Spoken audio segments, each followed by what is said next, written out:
do have a question for you, Chris. It's about two topics that you just recently talked about on your podcast there, which I have a lot of interest in.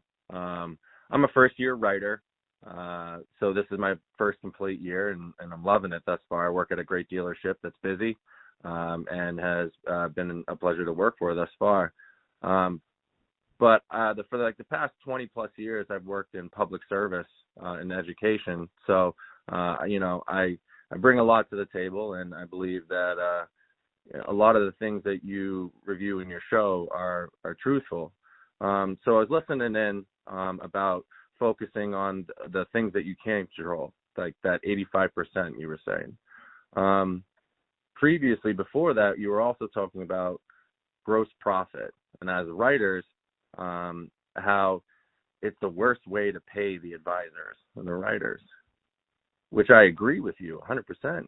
Gross profit, as you mentioned, writers have nothing to do with and don't see it and don't control it. So that 15 additional percent of things we can't control often have a big impact on the money that the writers can make.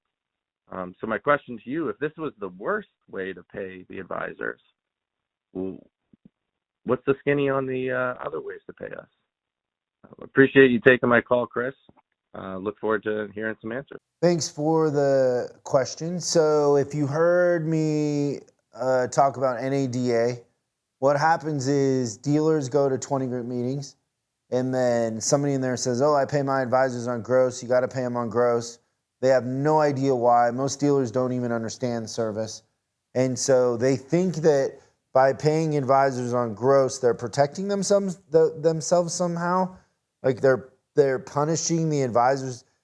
I think sometimes when I've asked people why they think why you pay on gross, they say because it lowers discounting. So they don't even understand what gross is. It's the weirdest thing. Yeah. Like it makes no sense whatsoever. It's a huge demotivator because advisors on most DMSs can't even tell what the gross is easily. And so they don't know what they're tracking to make. It's kind of like an illusion. Mm-hmm. Also, like there's a demotivating factor because sometimes office managers are putting other things to the cost of sale. Like maybe they're putting the whole quick lube against gross. So just so everybody knows, the difference between sales and gross is the cost of the tech. But are you putting benefits in there? Are you putting vacation, school in there? Like there's lines on the financial statement for that. But a lot of times office managers are charging unproductive wages against that and just things that are completely out of the advisor's control and that they don't understand. So it makes zero sense. I think the intention was misunderstood. Like why that's so common. Like it went through the industry like wildfire, like everybody was doing it and it never made any sense. So my preferred pay plan is I pay the advisors a percentage of everything they write, warranty, customer pay, internal. I know some people believe that you don't pay advisors on warranty, which is... Nope, that is... And internal. Like, they're like, well, it's just a part of whatever. They're still doing the work, though. Yeah, and they do, like...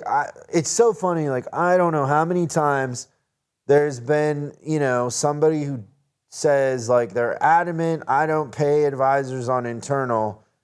And on a Monday morning, I'm watching a customer that just bought a car not get helped because nobody wants to ride it.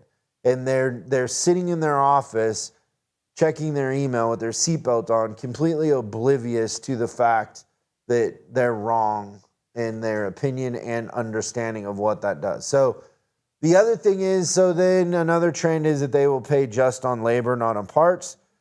That's always fun to come in behind because as soon as you start paying the advisors on parts, the parts sales go up. It's odd, but they'll let extended warranties or customers bring in used parts. It's the, weirdest, oddest thing that they do. But so parts sales go up, when you flip them back to being paid on parts or flip them to being paid on parts. So at the top of the pay plan,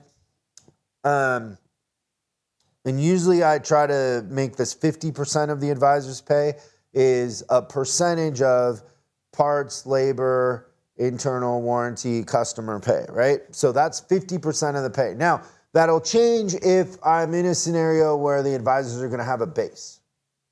So then it won't be 50% of their pay. Right. So it'll be less. Then 30% of their pay is going to be on CSI if it's a manufacturer that has CSI.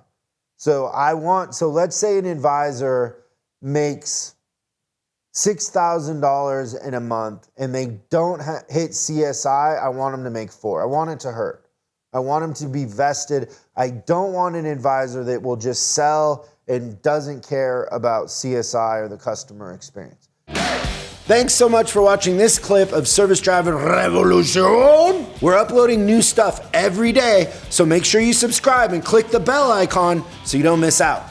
If you have a question you'd like us to answer on the show, call 8333-ASK-SDR and we'll answer your question on the show. That's 8333-ASK-SDR.